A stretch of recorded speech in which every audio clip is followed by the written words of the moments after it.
ونعوذ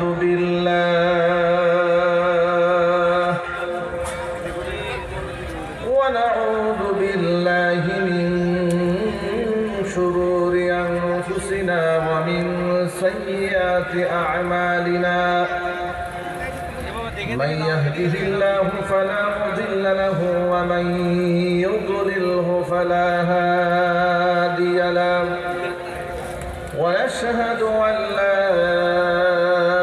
إله إلا الله وحده لا شريك له ونشهد أن سيدنا ونبينا وحبيبنا وشفيعنا ومولانا محمدا عبده ورسوله الذي أرسله بالحق بشيرا ونذيرا وداعيا إلى الله بإذنه وسراجا منيرا أما بعد فأعوذ بالله من الشيطان الرجيم بسم الله الرحمن الرحيم إن الله وملائكته يصلون على النبي يا أيها الذين آمنوا صلوا عليه وسلموا تسليما اللهم صل على محمد وعلى آل محمد كما صليت على إبراهيم وعلى آل إبراهيم إنك حميد مجيد اللهم بارك على محمد وعلى آل محمد كما باركت على إبراهيم وعلى آل إبراهيم إنك حميد مجيد খুশি থাকতে বলেছেন আল্লাহর ভাষায় আপনাদেরকে আমি শোনাচ্ছি আল্লাহ পাক বলেন কুল বিফাদলিল্লাহি ওয়া বিরহমাতিহি ফাবিযালিকা ফালইফরাহু হুয়া খায়রুম মিম্মা ইয়াজমাউন নবী আপনি বলে দিন তারা যেন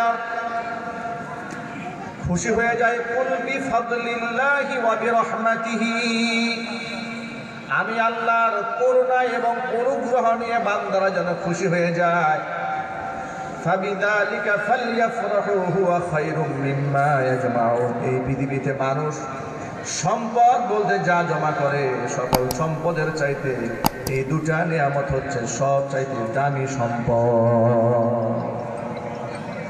ফাদলুন ওয়া রাহমাতুন কোন দুটা নিয়ামতকে আল্লাহ পাক বললেন যে মানুষের জমাকৃত সম্পদের চাইতেও মূল্যবান মুফাসসিরিনে কোরআন যারা আছেন তারা লিখেছেন যেমন রাইসুল মুফাসসিরিন ইবনে আব্বাস রাদিয়াল্লাহু তাআলা আনহু বলেন ফাদলুন ওয়া রাহমাতুন ফাদলুন মানে হচ্ছে আল্লাহ পাকের কোরআন রাহমাতুন মানে হচ্ছে ইসলাম আবার আরেকটা বর্ণনার মধ্যে এসেছে ফাদলুন মানে হচ্ছে ইসলাম রাহমাতুন মানে হচ্ছে মুহাম্মদুর রাসূলুল্লাহ সাল্লাল্লাহু আলাইহি ওয়াসাল্লাম অর্থাৎ কোরআন নিয়ে ইসলাম নিয়ে আমাদেরকে খুশি থাকতে বলেছেন কে আল্লাহর নামটা একটু মুহাব্বতের সাথে বলেন কোরআন নিয়ে খুশি থাকতে বলেছেন কে ইসলাম নিয়ে খুশি থাকতে বলেছেন কে আমরা কি আল্লাহর কোরআনের প্রতি সন্তুষ্ট আছি কারা কারা সন্তুষ্ট আছেন দু হাত দেখতে চাচ্ছি ইসলাম নিয়ে আমরা সন্তুষ্ট না অসন্তুষ্ট আল্লাহ পাক যেন কোরআনময় জীবন গড়ে ইসলামের আদর্শ মেনে দুনিয়া থেকে বিদায় গ্রহণ করার তৌফিক আমাদেরকে দান করেন। জোরে বলুন আল্লাহুম্মা আমিন। ভাইরা, আজকের এই দিনে আমি তোমাদের জন্য তোমাদের দিনকে পূর্ণ করে দিলাম, আমার নিয়ামতকে পূর্ণ করে দিলাম। ওয়ারাদিতু লাকুমুল ইসলাম দীনা, দিন হিসেবে, ধর্ম হিসেবে আমি আল্লাহ তাআলা ইসলামকে মনোনীত করে নিলাম। প্রিয় ভাইরা আমার, এক বাক্যে জবাব দিয়ে বলতে হবে, আল্লাহর কাছে মনোনীত ধর্মের নাম কি? একটু খুশি হয়ে বলেন, ধর্মের নাম কি? এবার সূরা আলে ইমরান থেকে শোনাচ্ছি। আল্লাহ পাক বলছেন, ইন্নাদ-দীনা ইনদাল্লাহিল ইসলাম। আমি আল্লাহর কাছে এই দুনিয়াতে যত প্রকারের ধর্ম মানুষ অনুসরণ করে সমস্ত ধর্ম বাতিল বলে গণ্য হয়ে গেল। একমাত্র, কেবলমাত্র, শুধুমাত্র গ্রহণযোগ্য ধর্মের নাম হলো ইসলাম। আল্লাহু আকবার বলেন। সেই ইসলাম যদি কেউ মান্য করে সে জান্নাত পাবে। ওই ইসলাম যদি কেউ মান্য করে পৃথিবীতে একটি সমৃদ্ধ সমাজ ব্যবস্থা পাবে। ওই ইসলামকে কেউ যদি অগ্রাহ্য করে পরকালে জাহান্নামের আগুনে পড়বে, দুনিয়ার মধ্যে অশান্তির আগুনে পড়বে। কথা ঠিক না ঠিক জোরে বলেন।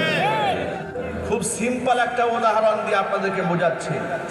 ধরুন আমাদের বাংলাদেশ মধ্যম আয়ের দেশ কিংবা গরিব দেশ, ঠিক কিনা বলেন? ধরেন আমাদের দেশটা একটা গরিব রাষ্ট্র, উন্নত রাষ্ট্রের তুলনায়। কিন্তু Europe, America, Sweden, Canada, Britain, Germany, ওদের তো জীবন ব্যবস্থা, কালচার অনেক উন্নত। সেই হিসেবে ওদের দেশের মানুষের তো আত্মহত্যা করে মরার দরকার ছিল না। কিন্তু আশ্চর্যের ব্যাপার কি, আপনারা শুনে অবাক হয়ে যাবেন, এই পৃথিবীতে আত্মহত্যা করে সবচাইতে বেশি মানুষ মারা যায় আমেরিকাতে। জাপান এত উন্নত রাষ্ট্র, জাপানের জীবন ব্যবস্থা শুনলে তো আপনারা হতবাক হয়ে যাবেন। সময়ের কত মূল্য তাদের। ট্রেন যে সময় আসার কথা, একটা ধরেন 2টা বাজে ট্রেনটা আসবে, ঠিক 1টা বেজে 59 সেকেন্ড, এমনকি 60 সেকেন্ড, এর মানে হচ্ছে 2টা বেজে গেল, সরাসরি ট্রেন এসে প্ল্যাটফর্মে লেগে গেল। সময়ের এত মূল্য। কয়েকদিন আগে অন্য একটা দেশ থেকে জাপান একটা বিমান এসেছে, বিমান ল্যান্ড করতে 10 মিনিট লেট করেছে। সেই বিমান জাপানের রানওয়েতে তারা নামতেই দেয় না। বিমান কেন 10 মিনিট লেট করেছে, এই জন্য কর্তৃপক্ষ নামার পারমিশন দেয় না, বিমানকে ব্যাক করে পাঠিয়ে দিয়েছে। সময়ের কত মূল্য এই বৌদ্ধদের কাছে, নাস্তিকদের কাছে। অথচ যেই মুসলমানদের জন্য কোরআন নাযিল করে আল্লাহ সময়ের কসম করেছে, সেই মুসলমানদের কাছে সময়ের কোনো দাম নাই। আল্লাহ তাআলা সূরা আসরের মধ্যে সময়ের কসম করেছেন, ওয়াল আসরি। আবার সূরা দাহরের মধ্যে বলেছে, হাল আতা আলাল ইনসানি হিনুম মিনাদ দাহরি। কসম করেছেন সময়ের, যে সময়টা এত মূল্যবান মানুষের জীবনের, সেই মুসলমান আজকে সময়ের কোনো দাম দেয় না। তার একটা সহজ উদাহরণ এই মাহফিলের মধ্যে দেখেন। ঠিক এই মুহূর্তে দেখবেন চায়ের দোকানে বসে বসে চা খাইতেছে আর গল্প করতেছে। কথা বলে না কেন?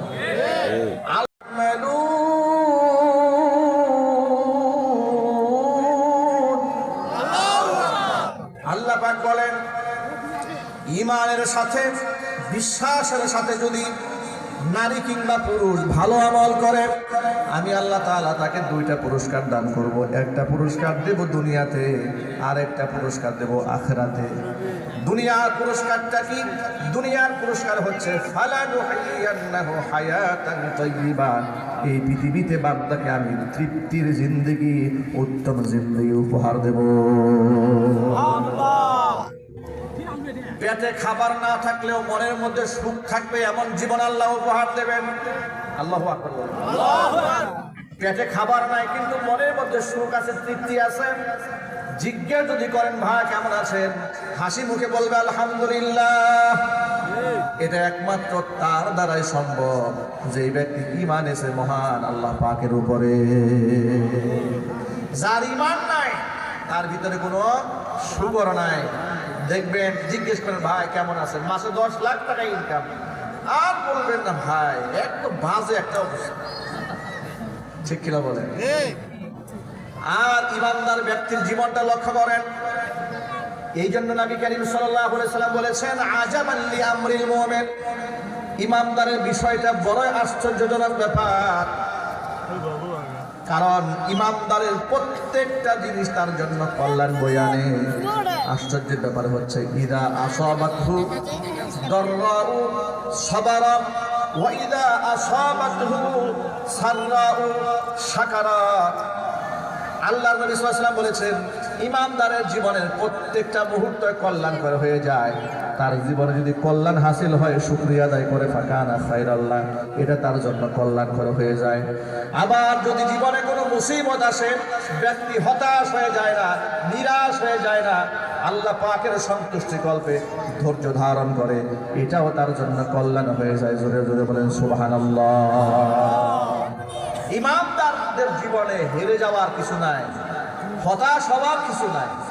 ভাইরা, আমরা ঈমান আনার পরে আমাদের এই বাংলাদেশে যে কয়েকটা দিনের অংশগুলোকে আমরা সাময়িকভাবে আমরা খুব সংক্ষিপ্ত আকারে কায়েম করতে পেরেছি। আমরা ব্যক্তি জীবনে আলহামদুলিল্লাহ অনেকে আমরা নামাজ পড়ি, ব্যক্তি জীবনে আমরা রোজাও রাখি, ব্যক্তি জীবনে আমরা হজ করি, অনেকে ব্যক্তিগতভাবে যাকাত দেয়, অনেকেই দেয় না।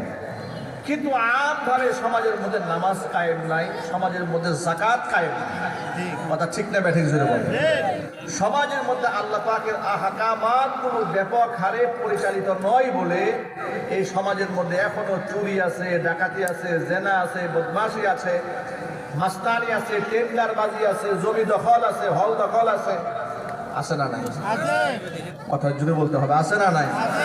আচ্ছা, এগুলা থেকে আমরা একটু মুক্তি পেতে চাই। আমরা আল্লাহ পাকের আহকামগুলো, কোরআনে কারিমের যত বিধিবিধান আছে সবগুলাকে সামাজিকভাবে আমরা বাস্তবায়ন করতে চাই। বলেন না ইনশাআল্লাহ? আমি যদি আপনাদেরকে ছোট করে একটা প্রশ্ন করে আপনারা জবাব দেবেন, এই কোরআনে আল্লাহ পাক কি কোনো বেইনসাফ কোনো কথা বলেছেন? মানুষের জন্য জুলুম হয় এমন কোন আইন কি বান্দাদেরকে আল্লাহ দিয়েছেন? কোরআনের আইন যদি সমাজে বাস্তবায়ন হয়, তাহলে সেই ক্ষেত্রে অমুসলিমরা কষ্ট পাবে, দুঃখ পাবে, ব্যথা পাবে, এমন কোন বিধান কি কোরআনে আছে? তাহলে সেই কোরআন অনেক মুসলমান আছে ব্যক্তি জীবনে মানতে চায়, ব্যক্তি জীবনে কোরআন মানতে চায়, সামাজিকভাবে কিছুটা মানতে চায়, কিন্তু গোটা দেশের মধ্যে আল্লাহ পাকের কোরআনে কারীম বিধান চালু হয়ে যায়, এটা অনেক মুসলমানই দিল থেকে মানতে চায় না। আমি ওই সমস্ত ভাইদেরকে ছোট্ট করে একটা সবাব শোনাই। দেখুন, আল্লাহর নবী সাল্লাল্লাহু আলাইহি ওয়াসাল্লামের রেখে যাওয়া প্রতিটা সুন্নাহ সমাজে বাস্তবায়ন করতে হবে, যেভাবে সাহাবায়ে কেরাম বাস্তবায়ন করেছেন। কারণ সাহাবায়ে কেরাম হচ্ছেন আমাদের ঈমানের নমুনা।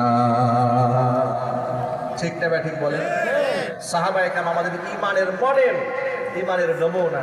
সূরা বাকারায় সাহাবায়ে কেরামের ঈমান সম্পর্কে আল্লাহ পাক বলেছেন, وَإِذَا قِيلَ لَهُمْ آمِنُوا كَمَا آمَنَ النَّاسُ قَالُوا أَنُؤْمِنُ كَمَا آمَنَ السُّفَهَاءُ أَلَا إِنَّهُمْ هُمُ السُّفَهَاءُ وَلَكِنْ لَا يَعْلَمُونَ। যখন মদিনার ইহুদিদেরকে অথবা মুনাফিকদেরকে যখন বলা হয় আমিনু কামা আমানান নাস, ঈমান আনো তোমরা সেইভাবে যেভাবে সাহাবায়ে কেরাম ঈমান এনেছে, ক্বালু, তখন তারা বলে আনুমিনু কামা আমানাস সুফাহা, এই বুকারা যেভাবে মুহাম্মদ সাল্লাল্লাহু আলাইহি ওয়াসাল্লামের উপর ঈমান এনেছে, আল্লাহকে না দেখে বিশ্বাস করেছে, পরকালের আযাব না দেখে বিশ্বাস করেছে, জান্নাত জাহান্নাম না দেখেই যেমন বিশ্বাস করেছে, আমরা কি ওদের মতো বুকা নাকি? আনুমিনু কামা আমানাস সুফাহা। আল্লাহ পাক জবাব দিয়ে বলছেন, আলা ইন্নাহুম হুমুস সুফাহা, ইমানদার বান্দারা বোকা নয়, ইমানদার বান্দারা বোকা নয়, বরং তারাই বোকা যারা আমার ইমানদার বান্দাদেরকে বোকা বলে, তারাই বোকা। ওয়ালাকিন লা ইয়ালামুন, কিন্তু সেটা তারা নিজেরাও জানে না। এই সমাজের বাস্তব চিত্রটাও এরকম। দেখবেন যে বয়সে একটা ছেলে 5 ওয়াক্ত নামাজ মসজিদে জামাতে গিয়ে আদায় করে, অল্প বয়সের ছেলে মুখের মধ্যে দাড়ি রেখেছে, স্কুল কলেজে পড়ে, তাহাজ্জুদের নামাজ পড়ে, বন্ধু বান্ধবরা বলে এই ছেলেটা একটু বোকা শোকা, সরল সোজা। কিন্তু পক্ষান্তরে যে বন্ধু বান্ধব টাসের আড্ডায় যায়, সিনেমায় যায়, নাইট ক্লাবে যায়, টেন্ডারবাজি করে, বলে বিরাট চালাক, বিরাট সফল। জুড়ে জুড়ে বলেন নাউজুবিল্লাহ। সাহাবায়ে কেরাম ইসলামের আদর্শটাকে যেভাবে পালন করেছেন বিনা যুক্তিতে, বিনা তর্কে, আমরাও কোরআনের বিধানকে ঠিক সেভাবে হাসি মুখে গ্রহণ করতে চাই। রাজি আছেন না ইনশাআল্লাহ? ছোট্ট একটা এক্সাম্পল দিলে আপনারা খুব সহজে বুঝতে পারবেন যে আল্লাহ পাকের আয়াত নাজিল হলে সাহাবায়ে কেরাম সেই আয়াতগুলোকে কিভাবে গ্রহণ করতেন। আমাদেরকে তো কোরআন শরীফের আয়াত শোনালে এই সমাজের লোকেরা কি করে জানেন? এর পিছনে 10টা কোরআনের আয়াতের বিরুদ্ধে যুক্তি দাঁড় করা। কথা ঠিক না ব্যাঠিক জুড়ে বলবে। যদি বলা হয় ও মা বোরকা পরো, 10টা কথা আপনারা শোনাই দিবে। এখন কি বোরকা পরার জামানা নাকি? এটা আরাবিয়ান কালচার, এত কট্টর মুসলমান হওয়া যাবে না, এত বাস বিচার করে চলা যাবে না, এত যুক্তি। সুদের ব্যবসা করে যদি বলেন ভাই সুদ খাবেন না, সুদ খাওয়া মানে হচ্ছে নিজের মায়ের সাথে জিনা করা, তখন বলে হুজুর এই জমানায় এত মুসল্লিগিরি চলে না, ব্যবসা বাণিজ্য করতে হলে একটু করতে হয়। রাজনীতি করে, রাজনীতি করতে গিয়ে নিজের ঈমান বিক্রি করে মানুষের ভোট কামানোর জন্য চেষ্টা করে। বাস্তব জীবনে আছে না? এই বছর এক রাজনীতিবিদ পূজায় গিয়ে বলেছে মুসলমানের সন্তান 2023 সালে মা দুর্গা 10 হাত নিয়ে এসেছিল, তার ক্ষমতায় শেখ হাসিনা টিকতে পারে নাই। মা দুর্গার শক্তিতে নাকি শেখ হাসিনা দেশ ছেড়ে পালাই গেছে। নাউজুবিল্লাহ। এত আসতে বলেন আপনারা? একটা মুসলমান নেতার মুখ থেকে এমন বক্তব্য বের হয়েছে, এর চা আফসোস আর কি হতে পারে? কথা ঠিক না ব্যাঠিক জোরে বলেন? আপনাদেরকে যদি আমি জিজ্ঞেস করি দেব দেবীর কি কোনো ক্ষমতা আছে, আপনারা কি সকলে জবাবটা দিলেন না? অনেকে চুপচাপ আছে, তারা মনে মনে ভাবতেছে কিছুটা থাকতেও পারে। কার হাতে? একটু জোর আওয়াজে বলুন, আরো শক্তি দিয়ে বলুন, কার হাতে? অথচ মাত্র কয়েকটা ভোট ভিক্ষা করার জন্য ইমান বেঁচে দিয়েছে। ঠিক না ব্যাঠিক জোরে বলেন? এই জন্য আমি আফসোস করে এক মাহফিলে বলেছি, যারা মাত্র 5% অমুসলিমের ভোট কাস্ট করতে গিয়ে পূজায় গিয়ে ইমান বিক্রি করে বলেন যে দুর্গার শক্তিতে হাসিনার পতন হয়েছে, এই জন্য দুর্গার কাছে আপনি ঋণী, এই কথা যিনি বলেছেন মাত্র 5% অমুসলিমের ভোট পাওয়ার জন্য, আল্লাহ না করেন এই দেশে 30% ওদের সংখ্যা হইতো, এই মুসলমান ধুতি পইরা এদের পূজা মণ্ডপে হাজির হইত। কথা ঠিক না ব্যাঠিক? নিজের নামে শুনতে মোহাম্মদ বাদ দিয়ে শ্রী শ্রী রবি ঠাকুর রাখত। কথা বলেন, এদের অবস্থা তো তাই হয়েছে। মনে রাখবেন মুসলমানেরা, আমাদের সাথে অমুসলিমদের সাথে ভ্রাতৃত্ব আছে, দেশের নাগরিক হিসেবে, জনগণ হিসেবে, মানুষ হিসেবে। তারা আমাদেরকে প্রতিবেশী হিসেবে শত্রু নয়, যদি তারা আমার ধর্মীয় আঘাত না করে। তারা যদি আমার ধর্মীয় কর্মকাণ্ডে আঘাত না করে, আমাদের বিরুদ্ধে ষড়যন্ত্র না করে, তাহলে তারা আমাদের শত্রু নয়। কিন্তু যদি আমাদের বিরুদ্ধে শত্রুতা আছে, যদি গোপনে গোপনে আমাদের মেয়েদেরকে ধর্ষণ করে হিন্দু অমুসলিমদের বাচ্চা অবৈধভাবে মুসলমান মেয়েদের গর্ভে ঢুকাতে চায়, আল্লাহর কসম করে বলি, যদি জিহাদের ডাক আসে এই কাফেরদের বিরুদ্ধে ঝাঁপিয়ে পড়তে হবে। গাজীপুর কালিয়া করে 13 বছরের এক মাদ্রাসা ছাত্রীকে হিন্দু যুবক পরিকল্পিতভাবে ধর্ষণ করেছে, 3 দিন আটকায় রেখে ধর্ষণ করেছে। ঘৃণার সাথে বলে নাউজুবিল্লাহ। ওই যুবককে ফাঁসির অপরাধ থেকে বাঁচাবার জন্য, ধর্ষণ মামলা থেকে রেহাই দেওয়ার জন্য প্রশাসনের লোকেরা সুপরিকল্পিত চেষ্টা চালিয়ে যাচ্ছে। মাওলানা আতাউর রহমান বিক্রমপুরী, যশোরের এক সিংহ পুরুষ, একজন আলেম, তথ্য উপাত্ত নিয়ে ইতিমধ্যে আপনারা দেখেছেন ফেসবুক সোশ্যাল মিডিয়াতে ভাইরাল হয়েছে। প্রশাসনের কাছে গিয়েছে, প্রশাসন ভুল ইনফরমেশন তাদের পেজে ছেড়েছে যে এই মেয়ের সাথে নাকি ছেলের অবৈধ সম্পর্ক ছিল, ইত্যাদি ইত্যাদি। মামলাকে ধামাচাপা দেওয়ার জন্য মরিয়া হয়ে উঠেছে। আমার প্রশ্ন হচ্ছে, যেই দেশে সংখ্যালঘুরা যদি ভিকটিম হয়, সামান্য একটা টিপ কাণ্ডে পুলিশ প্রশাসনের চাকরি চলে গেছে, এই ইতিহাসটা আপনাদের মনে আছে। তো হিন্দু যদি তথাকথিত হিন্দুরা, তথাকথিত বাম এবং রামেরা যদি অধিকার থেকে বঞ্চিত হয় বলে সামান্য আওয়াজ ওঠে, প্রশাসন ঝাঁপায় পড়ে, বুদ্ধিজীবীরা ঝাঁপায় পড়ে, সুশীলরা ঝাঁপিয়ে পড়ে। পক্ষান্তরে মাদ্রাসার ছাত্রী ধর্ষিতা হয়েছে, কারো কোনো আওয়াজ নাই, মুখের মধ্যে কুলুপ কেটে বসে আছো। মনে রেখো, এই ছাত্রীকে যারা ধর্ষণ করেছে হিন্দু যুবক, অবশ্যই তার মৃত্যুদণ্ড কার্যকর করা না হলে গোটা বাংলাদেশের টেকনাফ থেকে তেতুলিয়া, রূপসা থেকে পাথুরিয়া পর্যন্ত আন্দোলনের দাবানল জেলে উঠবে, কথা বলতে হবে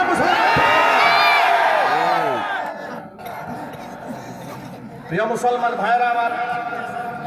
অমুসলিমদেরকে আমরা শত্রু মনে করি না। কোরআনের ভাষায় আল্লাহ বলে দিয়েছেন, সূরা মুজাদালার মধ্যে আল্লাহ পাক কি সুন্দর বলে দিয়েছেন, লক্ষ্য করেন। সূরাতুল মুমতাহিনার মধ্যে আল্লাহ বলেছেন, লা ইয়ানহাকুমুল্লাহু আনিল্লাযীনা লাম ইউকাতিলুকুম ফিদ-দীনি ওয়া লাম ইউখরিজুকুম মিন দিয়ারিকুম আন তাবাররুহুম ওয়া তুকসিতু ইলাইহিম ইন্নাল্লাহা ইউহিব্বুল মুকসিতিন। যে সমস্ত অমুসলিমরা তোমাদের সাথে ধর্মীয় যুদ্ধে লিপ্ত হয় নাই, তোমাদেরকে এলাকা থেকে তাড়িয়েও দেয় নাই, তাদের সাথে ভালো আচরণ করতে আমি আল্লাহ তাআলা তোমাদেরকে নিষেধ করি না, এমনকি তাদের সাথে ইনসাফ করতেও আমি আল্লাহ পাক বারণ করি না। ইন্নাল্লাহা ইউহিব্বুল মুকসিতিন, আমি আল্লাহ তাআলা ইনসাফকারীদেরকে বলো ভালোবাসি। জোরে জোরে বলেন সুবহানাল্লাহ।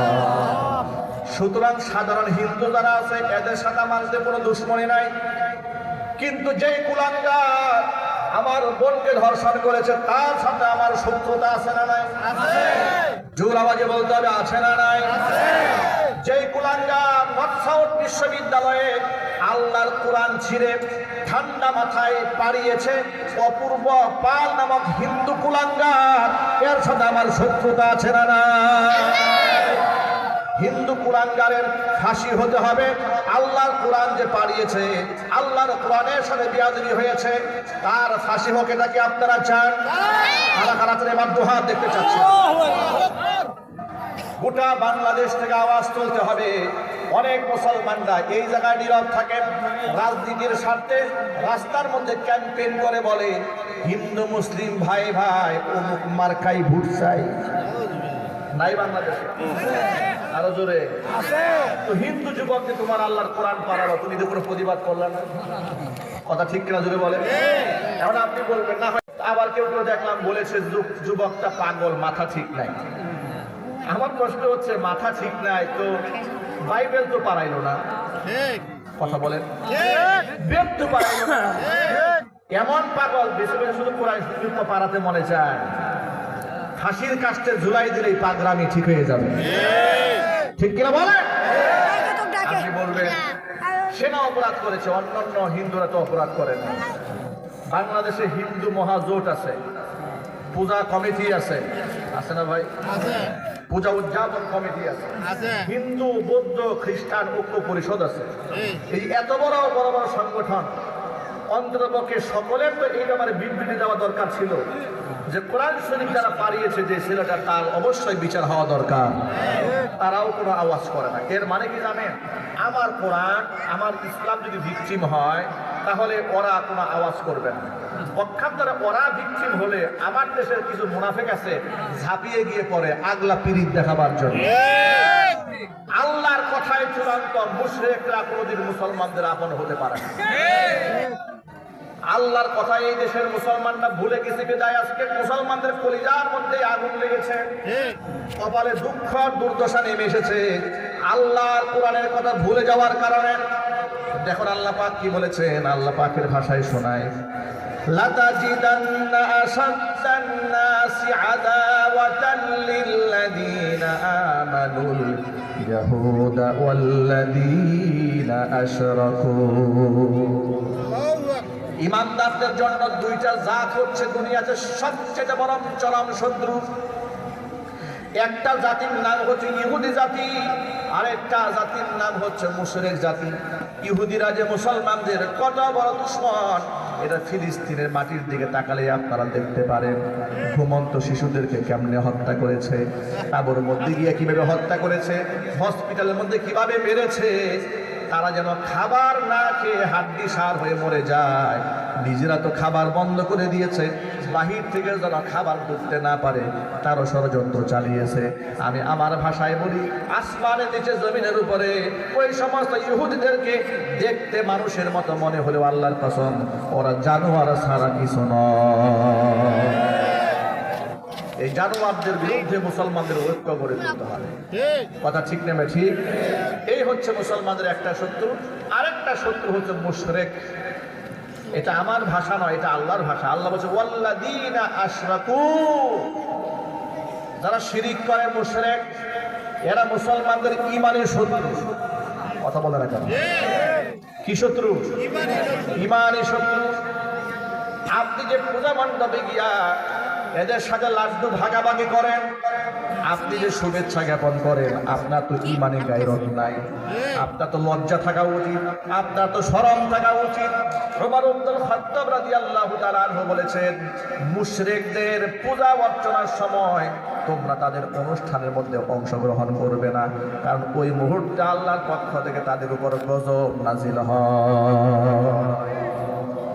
মুসলমানরা এতটাই ব্যক্তিত্বহীন হয়েছে, একজনকে তো দেখলাম পূজায় গিয়া এক আলেম গীতা পাঠ করা শুরু করছে। কথা বলে না কেন? আরেক শুধু শুধু আমাদের কষ্ট দেয়। প্রিয় ভাইরা আমার, শয়তানের চারটা কাজকে শয়তানের নাপাক কর্মকাণ্ড বলে আল্লাহ পাক কোরআনে উল্লেখ করেছেন। এর মধ্যে দ্বিতীয় নাম্বার হচ্ছে আনসাব, মূর্তি। দ্বিতীয় নাম্বার কি? এক নাম্বার হচ্ছে মদ, দু নাম্বার জুয়া, তিন নাম্বার মূর্তি। মূর্তি সমূহকে আল্লাহ তাআলা শয়তানের নাপাক কর্মকাণ্ড বলেছেন। সেই মূর্তির সাথে মুসলমানদের কোনো সম্পর্ক আছে? কিন্তু অনেকে আওয়াজ বলে। ইলেকশনের স্বার্থে একটু করলে অসুবিধা নেই, নির্বাচনের স্বার্থে একটু পূজা টুজা করা যায় নাকি? নির্বাচনের স্বার্থে একটু হালুয়া খাইলে অসুবিধা নেই, অসুবিধা আছে? অনেকে বলে আমরা জনপ্রতিনিধি তো একটু যেতে হয়। একদম পরিষ্কার বার্তা, পৃথিবীর সমস্ত মুফতি, সমস্ত ফকিহ এই ব্যাপারে একমত।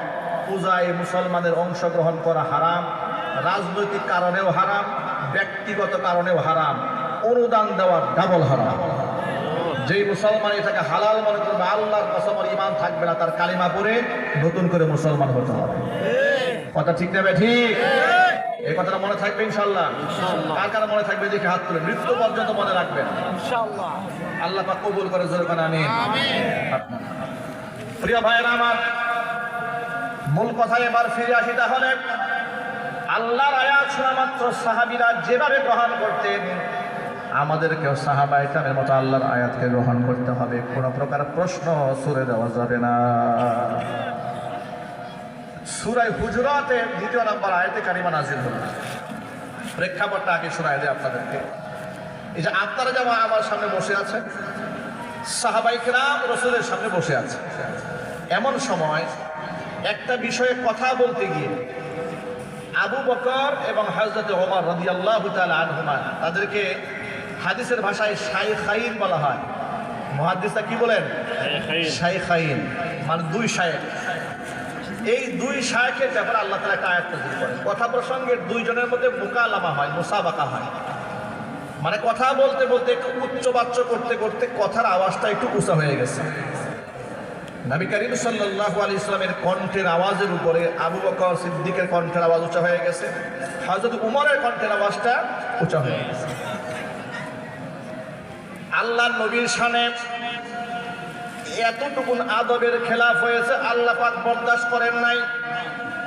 সূরা হুজুরাতের ২ নম্বর আয়াত আল্লাহ নাযিল করে দিলেন। আল্লাহ বললেন, ইয়া আইয়ুহাল্লাযীনা আমানু লা তারফাউ আসওয়াতাকুম ফাওকা সাওতিন নাবিয়্যি ওয়া লা তাজহারু লাহু বিল কাওল ولا تجهروا له بالقول كجهر بعضكم لبعض أن تحبط أعمالكم وأنتم لا تشعرون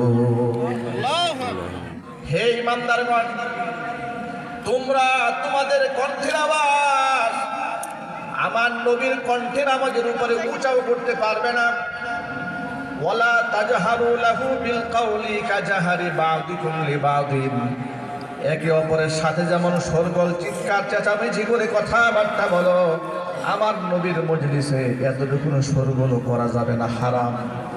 মাথায় এটা রাখবে আন তাহবাতু আমালুকুম আমল কিন্তু শেষ হয়ে যাবে ওয়া আনতুম লা তাশউরুন আমার নবীর সাথে এতটুকু বিয়াদবি হয়ে গেলে নিজের জীবনের সব আমলনামা বরবাদ হয়ে যাবে। এই আয়াতটা নাযিল হওয়ার পরে সাহাবায়ে কেরাম এত ভয় পেয়ে গেলেন, এত সন্ত্রস্ত হয়ে গেলেন, নবীদের সামনে কথা বলতে গিয়া আবু বকর সিদ্দিক রাদিয়াল্লাহু তাআলা আনহু থরথর করে কাঁপতেন, হযরত ওমর এত ভয় পেতেন, আস্তে আওয়াজে কথা বলতেন। অনেক সময় নবীজি সাল্লাল্লাহু আলাইহি সাল্লাম বলতেন, আবু বকর আপনি কি বলেছেন আওয়াজটা শুনতে পারেন, আপনি আরেকটু জোর আওয়াজে কথা বলেন। ওমরকে ডেকে বলতেন, ওমর আপনার কণ্ঠের আওয়াজটা শুনতে পাই না, আরেকটু জোরে করে কথা বলেন। জোরে জোরে কথা সুবহানাল্লাহ। এই আয়াতটা নাযিল হওয়ার পরে মদিনার আনসারী একজন সাহাবীর নাম ছিল সাবিত ইবনে কয়েস রাদিয়াল্লাহু তাআলা। এই সাবিত ইবনে কয়েস তিনি এমন একজন মানুষ জন্মগতভাবে শিশুকাল থেকেই আল্লাহর পক্ষ থেকে সৃষ্টিগতভাবে তার কণ্ঠের আওয়াজটা একটু উঁচা বড়। কিছু কিছু সমাজে মানুষ থাকে দেখেন দারাজ কণ্ঠের অধিকারী, ঠিক না ভাই? মানে আস্তে কথা বলতেই পারে না। আমাদের এলাকাতেও আমরা এরকম লোক দেখেছি, বিভিন্ন মঞ্চে বক্তব্য দেওয়ার সময় খুব দারাজ গলায় বক্তব্য দিতে পারেন, মানে বলার বয়সটা খুব স্ট্রং ভয়েস, এরকম কিছু লোক আছেন সমাজে। তো সাবিত ইবনে কয়েস হচ্ছেন এরকম খুব দারাজ গলার অধিকারী। সাবিত ইবনে কয়েস এমন হিসেবে জায়েজ বলেছে। এখন যেহেতু খেলাফত নাই, খেলাফত সিস্টেমটা নাই, আল্লাহর কোরআনে কারিমের আইন সমাজে বাস্তবায়ন করা সম্ভব হচ্ছে না। অন্ততপক্ষে যারা কোরআন মানে, ইসলাম মানে, তারা যদি নির্বাচন করে সংসদে যেতে পারে, আমরা আশাবাদ ব্যক্ত করতে পারি যে আল্লাহর কোরআন দিয়ে তারা দেশ চালাবে। কথা ঠিক না ব্যাঠিক জোরে বলে? ওই নিয়তে ওজোরের কারণে গণতন্ত্রকে জায়েজ বলা হয়েছে। এখন কেউ যদি বলে এখানে ভোট দেওয়া ফরজ, কেউ যদি বলে আমার মার্কায় ভোট না দিলেও কাফের হয়ে যাবে, তাহলে চিন্তা করেন তারা ঈমান বিক্রি করে কয়েকটা ভোটের আশায়। কথা ঠিক নেবে ঠিক? এগুলো সব ভণ্ডামি। এগুলা কি? সব ভণ্ডামি। এক বাক্যে জবাব দিতে হবে, নিঃসন্দেহে আমরা বাংলাদেশে ইসলাম চাই। কথা আওয়াজ নাই। আমরা কোরআনের শাসন দেখতে চাই। এখানে কোনো প্রশ্ন নাই। এক কথায় যে পথে গেলে, যে আদর্শ মানলে আল্লাহর কোরআনের রাজ কায়েম করা যাবে, সেদিকে আমাকে যেতেই হবে। কথা বলতে হবে, ঠিক না? যে কৌশল অবলম্বন করতে হয় আমরা সব করব, কিন্তু আল্লাহর আয়াতের অপব্যাখ্যা করব না, আমরা হাদিসের অপব্যাখ্যা করব না, আমরা কোরআনের তাহরিফ করব না, কোরআনের আইনের বিরোধিতা করব না।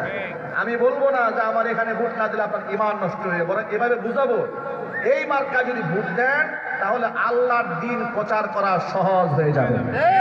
কথা ঠিক কিনা যদি বলে? আমরা তাহরিফ করব না, বলেন ইনশাআল্লাহ। হক্কানে আলেমদের দায়িত্ব এটাই, সংশোধন করে দাও। হক্কানে আলেমদের দায়িত্বটা কি শোনেন। নবী করিম সাল্লাল্লাহু আলাইহি ওয়াসাল্লামের বিখ্যাত একটা হাদিস আছে, ইয়াহমিলু হাদাল ইলমা মিন কুল্লি খালাফিন উদুলু ينفون عنه تحريف الغالين وانتحال المبتلين وتأويل الجاهلين। হক্কানি ওলামারা যে কাজটা করবে, ইয়ানফুনা আনহু তাহরিফাল গালিন, প্রত্যেকটা যুগে যুগে একদল ইনসাফকার ব্যক্তিরা কোরআন সুন্নাহর ইলমের ধারক এবং বাহক হবেন। ইয়ানফুনা আনহু তাহরিফাল গালিন, সীমা লঙ্ঘনকারীদের সীমা লঙ্ঘন থেকে তারা এই ইলমকে রক্ষা করবেন। ওয়ান্তিহাল আল মুবতিলিন, বাতিলপন্থী মিথ্যাবাদীদের সংযোজন থেকে তারা কোরআন সুন্নাহর জ্ঞানকে রক্ষা করবেন। ওয়া তা'যীর আল জাহিলিন, মূর্খ মানুষের অপব্যাখ্যার কবল থেকে কোরআন এবং সুন্নাহকে রক্ষা করবেন। এটা হক্কানে আলেম ওলামাদের দায়িত্ব। এখানে আরেকটা মূলনীতি আপনাদেরকে বলে দেই, কোন আলেম যদি কোরআনের তাফসীরের মধ্যে অপব্যাখ্যা করেন, মিস্টেক করেন, ভুল করেন, ব্যক্তিগতভাবে তাকে গোপনে সংশোধন করার চেষ্টা করার পরে সে যদি সংশোধিত না হয়, তখন মাইকে তার ব্যাপারে কথা বলে মানুষকে সতর্ক করা আলেমের উপর ওয়াজিব। কথা বুঝেন না মনে হয়? কোন পীরের ব্যাপারে আপনি মানুষকে সতর্ক করলেন, ব্যক্তিগত পীরকে বোঝালেন, পীর বুঝে না, পীর মানুষকে শিরকের দিকে ডাকে, বেদাতের দিকে ডাকে, কুফরের দিকে ডাকে, তখন ওই পীরের বিরুদ্ধে আমি বলি, পীরের মুরিদরা বলে হুজুর ওয়াজে বসে গীবত করে। কথা বলে না, বাস্তবতা আছে না নাই? কোন রাজনীতিবিদ ইসলাম বিরোধী কাজ করে, তার ব্যাপারে আমার মানুষকে সতর্ক করার দরকার আছে না নাই? আমি সতর্ক করতে গেলাম, তার পক্ষের রাজনীতির দলের লোকেরা বলা শুরু করলো হুজুর ওয়াজের মঞ্চে বসে গীবত করা শুরু করেছে। এগুলা কি গীবত বলে না? প্রিয় ভাই, আপনাদের খুব সহজ ভাষায় একটু বোঝাবার চেষ্টা করেন। একটা লোকের আমানতদারিতা ঠিক নাই, সে আপনার সাথে ব্যবসায়িক লেনদেন করতে গেলে আপনার অর্থকে মেরে নিতে পারে, এই সম্ভাবনা আছে। এখন আমি জেনে শুনে আপনি যদি আমার কাছে পরামর্শ চান, কিংবা আমি আপনার হিতাকাঙ্ক্ষী হই, যদি দেখি যে আপনার সাথে সেই ব্যবসা বাণিজ্যের মধ্যে জড়িয়ে যাচ্ছে, আপনাকে যদি আমি গোপনে ডাক দিয়ে বলি যে এর সাথে ব্যবসা করেন না, তখন আপনি কি বলবেন যে হুজুর আপনি গীবত করতেছেন? এটা বলবেন? নাকি বলবেন হুজুর আপনি আমার বাঁচালেন? সামান্য কয়েকটা টাকা থেকে, টাকার অনিষ্টতা থেকে আপনাকে বাঁচালে যদি আপনি তার বন্ধু হই, যে লোকটা আপনার ঈমান নষ্ট করতেছে তার ব্যাপারে সাবধান করলে কেন আপনি আমাকে বন্ধু ভাববেন না? কথা ঠিক না ঠিক জোরে বলেন? পৃথিবীর সকল সম্পদের চাইতে ঈমানের মূল্য বেশি। কথা ঠিক না ঠিক জোরে বলেন? এই জন্য আমার ভাইয়ারা, এই ব্যাপারে কোনো আপোষ চলবে না। কথা একদম ক্লিয়ার, কোরআন সুন্নাহর অপব্যাখ্যা করা যাবে না। কিন্তু বক্তব্য একটা, যে কোনো কৌশলে হোক না কেন, আমরা বাংলার জমিনে আল্লাহর কোরআনের রাজ দেখতে চাই। কারা কারা দেখতে চান আমার সাথে দেখি? আপনারা কি মন থেকেই দেখতে চান, নাকি এখানে দেখানোর জন্য হাত তুলবেন? আল্লাহ পাক যেন আমাদের ঐক্যবদ্ধ থাকার তৌফিক দান করেন। জোরে করো আমিন। এক কথাই বলবে যে তন্ত্রমন্ত্র দেখা হয়ে গেছে, কোরআন দেখা হয় নাই বাংলাদেশে। যদি বলতে হবে ঠিক কিনা? এই বাংলাদেশে অনেক কুফরি আইন আছে, মদের লাইসেন্সের আইন আছে, বাল্য বিবাহের নামে বৈধ সম্পর্কে নিষিদ্ধের আইন আছে, কিন্তু পতিতালয়ের লাইসেন্স দেওয়া আছে। 12 বছরে মেয়ে পতিতাবৃত্তি করতে পারে, কিন্তু 18 বছরের আগে মেয়ে বিবাহ দিতে পারে না। এই বৈষম্য আইন ভেঙে দিয়ে আল্লাহর কোরআনের আইন বাস্তবায়ন করে সমাজ থেকে জেনা, ব্যভিচারকে লাথি মেরে বঙ্গোপসাগরে ভাসিয়ে দিতে হবে। আমার যুবক ভাইরা, সাবিত ইবনে কায়েস রাদিয়াল্লাহু তাআলা আনহু শুনতে পেলেন নবীজি সাল্লাল্লাহু আলাইহি ওয়াসাল্লাম তাকে জান্নাতি বলে ঘোষণা দিয়েছেন। কতটা আদব, কতটা মহব্বত নবীজি সাল্লাল্লাহু আলাইহি ওয়াসাল্লামকে তারা করেছেন, কতটা ভালো তারা বেসেছেন। এই জন্য এখান থেকে আমাদের জীবনের সবচেয়ে বড় শিক্ষা হলো, আল্লাহর কোরআন যেদিকে দিক নির্দেশনা দিয়েছে সেখানে সন্দেহ করার কোনো অবকাশ নাই। আল্লাহর কোরআন দিয়ে দেশ, সমাজ, রাষ্ট্র চলবে, ব্যক্তি জীবন চলবে, পারিবারিক জীবন চলবে, সামাজিক জীবন চলবে। সকল ক্ষেত্রে আল্লাহর কোরআন বাস্তবায়ন হয়ে যাবে। ইমানদারেরা যদি ক্ষমতায় চলে আসে, আল্লাহ পাক এই কোরআনে বলে দিয়েছেন 4টা মৌলিক কাজ করবে। কয়টা? 4টা।